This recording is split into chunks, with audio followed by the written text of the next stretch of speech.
మీ family future కు safe investment అంటే లాండోరా the valley, కంది, హైదరాబాద్. మీడియా మిత్రులందరికీ నమస్కారం. యథాలాపంగా నిన్న అంబటి రాంబాబు గారు మళ్ళా ప్రెస్ ముందుకు వచ్చాడు. ఎందుకంటే 18 రోజుల విరామం తర్వాత మళ్ళీ నిన్న వచ్చి పాపం ఏదో మరి కొంత బాధ అనుకోవాలో లేదంటే మళ్ళా ఆ ఊడిగించేసే ప్రయత్నంలో భాగం అనుకోవాలో ఒకసారి ప్రజలు గమనించాలి, ప్రజలు గమనిస్తూనే ఉన్నారని చెప్పేసి తెలియజేస్తూ నిన్న స్టార్ట్ చేస్తూ ఏదో ఫ్లెక్సీ పెట్టారు.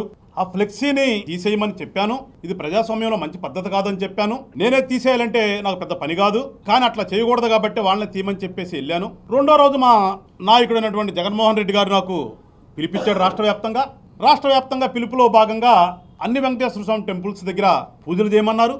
అందుకని నేను వెళ్ళాను. ఎస్పీ గారు నాకు కవర్ చేశారు. నువ్వు ఫ్లెక్సీ తీయటానికి వెళ్తున్నావా, దేనికి వెళ్తున్నావు అంటే నేను పూజ చేయటానికి వెళ్తున్నానని చెప్పాను. నన్ను వాళ్ళు ఏదో కొట్టారు, తిట్టారు, రకరకాలు జరిగినాయి, ఏదో అయిపోయింది. మరి ఇన్ని కథలు చెప్పేటటువంటి ఎంత చాకచక్యంగా నైపుణ్యంగా మాట్లాడేటటువంటి అంబటి రాంబాబు గారు, మిమ్మల్ని కూడా నేను అడుగుతున్నాను, ఇదే తరహాలో ఫ్లెక్సీలు మీరు అధికారంలో ఉన్నప్పుడు రాష్ట్ర వ్యాప్తంగా ఫ్లెక్సీలు వేశారు. గుర్తుందా నీకు? ఒకసారి నీకు కనుక గుర్తు లేపుతుందా చెప్పావు, నాకు కనుక గుర్తు లేకపోతే నేనే గుర్తు చేస్తున్నాను పవన్ కళ్యాణ్ గారు అని చెప్పేసేదో, అట్లా మేము కూడా గుర్తు చేస్తున్నాం నీకు రాంబాబు గారు.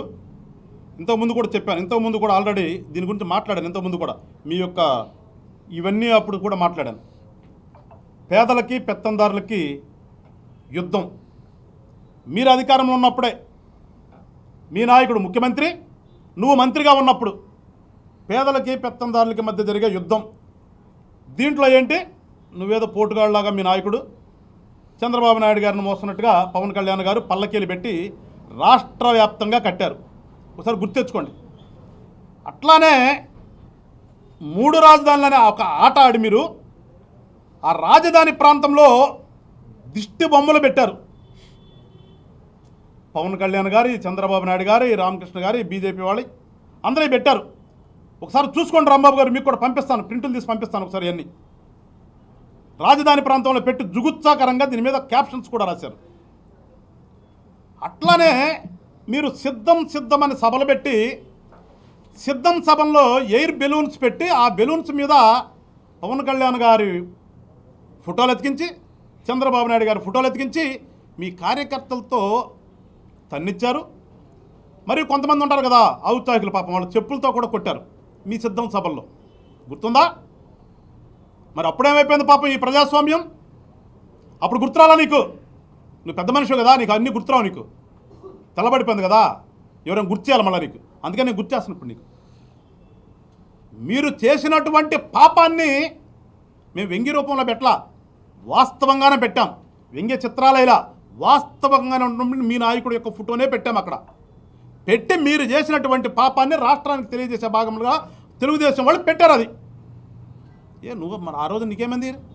ఇదే మాట, నువ్వు పెద్దవాడు కదా, చాలా జ్ఞానవి కదా, నువ్వు అందరూ చెప్తావు కదా నీతులు. మరి ఏమైపోయింది ఆ రోజున? మీ జగన్మోహన్ రెడ్డికి కానీ మీ నాయకులకు కానీ చెప్పావా?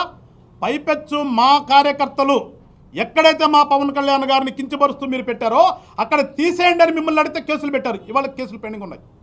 ఈ రోజుకు కూడా ఫ్లెక్సీలకు సంబంధించి మా నాయకుల మీద కేసులు పెండింగ్ ఉన్నాయి. తెలుసా రాంబాబు గారు ఇవన్నీ నీకు? ఆనాడు ప్రజాస్వామ్యం లే అంటే నువ్వు ఒప్పుకున్నావు.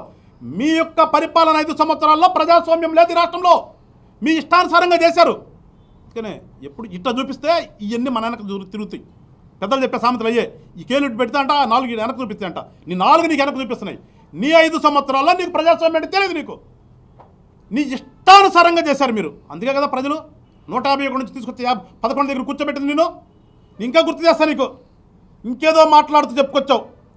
దగ్గరున్నటువంటి టెంపుల్స్లో చేయమన్నారు, నేను గోరంట్ల వెళ్ళానని.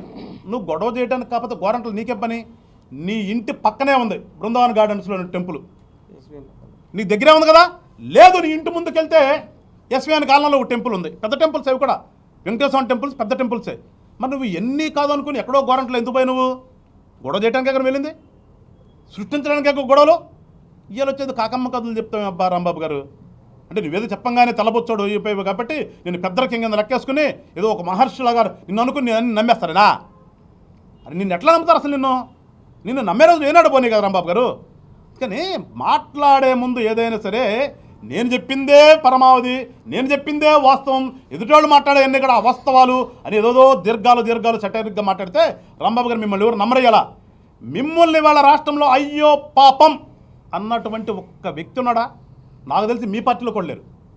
మీ పార్టీలో ఉన్నటువంటి నీ యొక్క నాయకుడైనటువంటి జగన్మోహన్ రెడ్డి దగ్గర నుంచి కూడా నాకు తెలిసి నవ్వుకుండా ఉంటారు.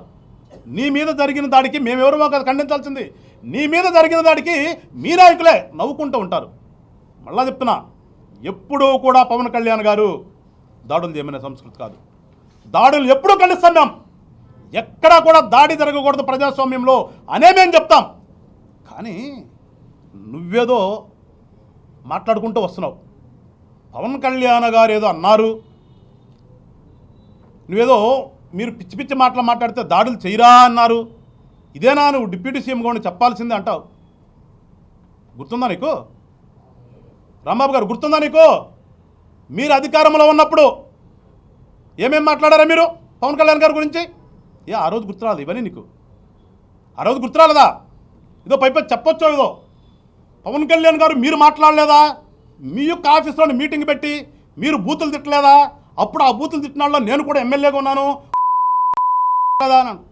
నాకు తెలిసినంతవరకు, నాకు గుర్తున్నంతవరకు ఆ మీటింగ్కి ముందు మీరు ఎన్ని రకాలుగా చిత్రహింసలు పెట్టారో, ఎన్ని రకాలుగా మీరు సూటిపోటు మాటలు మాట్లాడారో, ఎన్ని రకాలుగా మీరు తిట్టులు తిట్టారో అవన్నీ కూడా ఒకసారి గుర్తొచ్చు రాంబాబు గారు.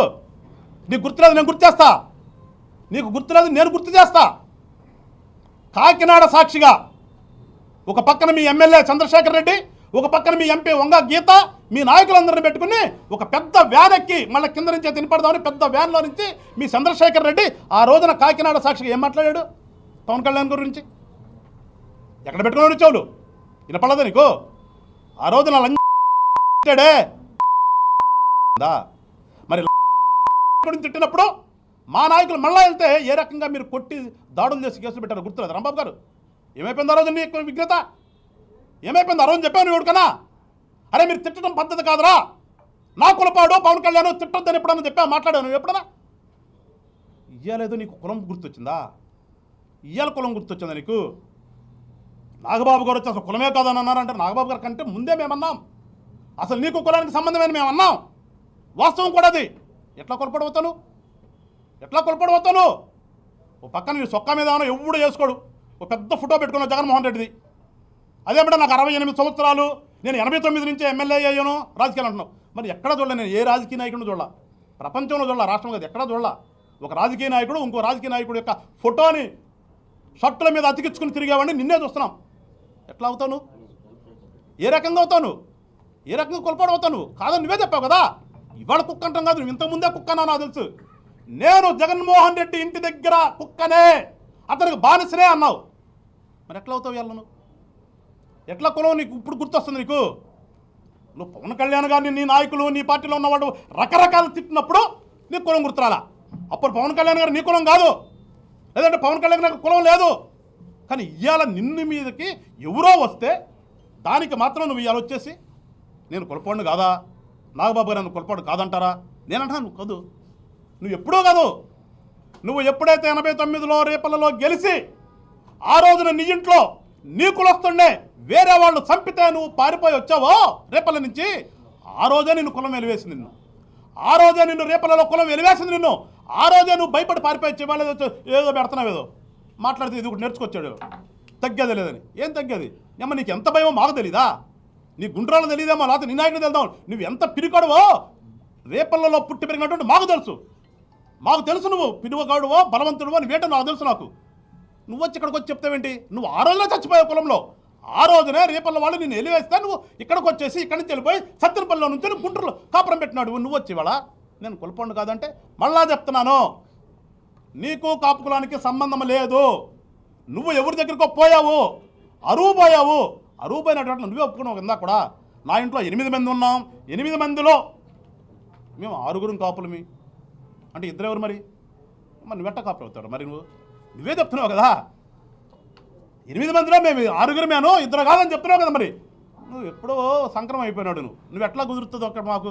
అందుకని కులాల ప్రస్తావన వద్దు ఇక్కడ. నువ్వు ఒక రాజకీయ నాయకుడిగా మాట్లాడు, మేము కూడా రాజకీయ నాయకుడిగా మాట్లాడతాం. మేము ఎప్పుడు కూడా మా పవన్ కళ్యాణ్ గారు మీరు ఎంతలోకి క్రిటిసైజ్ చేసినా, మీరు లకారాలు పెట్టినా, మీరు తిట్టినా, దూషించినా కానీ నన్ను కులం సపోర్ట్ చేయండి అన్న మాట మా నాయకుడు నోటంటే ఏనాడు రాలా.